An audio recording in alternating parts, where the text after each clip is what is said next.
Hello বন্ধুরা, সবাই কেমন আছেন? আশা করছি সবাই খুব ভালো আছেন এবং সুস্থ আছেন। আলহামদুলিল্লাহ আমিও খুব ভালো আছি। আপনাদের সবাইকে প্রথমে জানাই আমি রমজান মাসের মুবারক। এই মাসটা যেন সবার জন্য সবার শরীর সুস্থ থাকে আর সবাই যেন ভালোভাবে এই রমজান মাসটা কাটাতে পারে।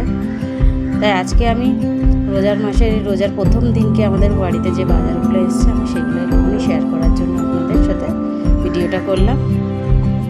এখানে অনেক কিছু বাজারগুলো আমার গুছানো হয়ে গেছিলো, সেই জন্য আমি শেয়ার করতে পারি না। তা যেইটুকু বাকি ছিল ভাবলাম আপনাদের সঙ্গে শেয়ার করি। প্রথমে আমি ছোলা, ডাল সব কিছুগুলো একটা একটা করে কন্টেনারে আলাদা আলাদা করে ভরে নিচ্ছি, আপনারা দেখতে পেলেন।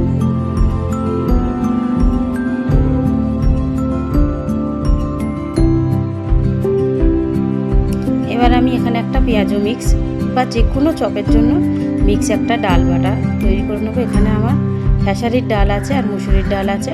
খেসারির ডালটা একটু পরিমাণে কম নিয়েছি, মুসুরির ডালটা একটু বেশি নিয়েছি।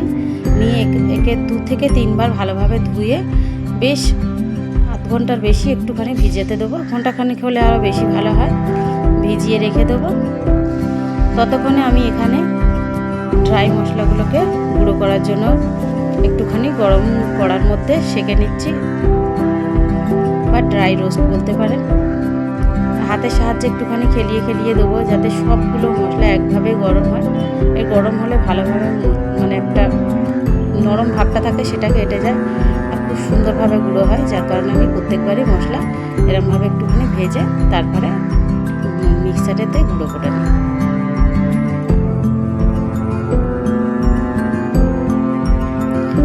এগুলোকে একবার করে খুন্তির সাহায্যে একটু একটু করে নেড়ে নিতে হবে।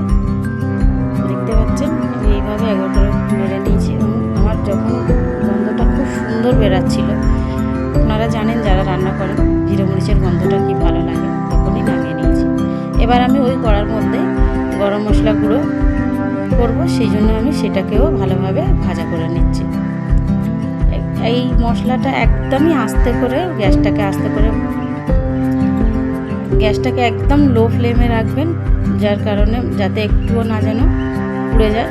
যেই হয়ে গিয়েছে আমি অমনি গ্যাসটাকে বন্ধ করে এই গরম কড়ার মধ্যেই রেখে দেব। এবারে আমি ঠান্ডা হয়ে গিয়েছে একটা মিক্সার জারেতে ভালোভাবে মিক্স করে বা গুঁড়ো করে নেব। সব মশলাগুলো আমি এক এক করে গুঁড়ো করে নিয়েছিলাম। এবার পেঁয়াজু মিক্সের জন্য ডালটাকে আমি ভালোভাবে একবার করে বেটে নিচ্ছিলাম। যেহেতু আমার ডালটা অনেকটাই ছিল সেই জন্য আমাকে 2-3 বার ধরে বাটতে হয়েছে। দেখতে পাচ্ছেন এইভাবে। এটাকে শুধু আপনারা এর সঙ্গে পেঁয়াজ, কাঁচা লঙ্কা, একটু ধনেপাতা কুচিয়ে দিয়ে দেবেন। আমি আপনাদের সঙ্গে শেয়ার করব কিভাবে করব। দিয়ে আমি একটু দেখতে পাচ্ছেন আলাদা আলাদা কন্টেনার রাখতে অসুবিধা হবে, ওই জন্য একটা কন্টেনারের মধ্যে আলাদা আলাদাভাবে যাতে রাখা যায়, একটা করে বার করে সুবিধা হবে, ওই জন্য ওই দুটোতে আমি অন্য কিছু রাখবো। Thank you.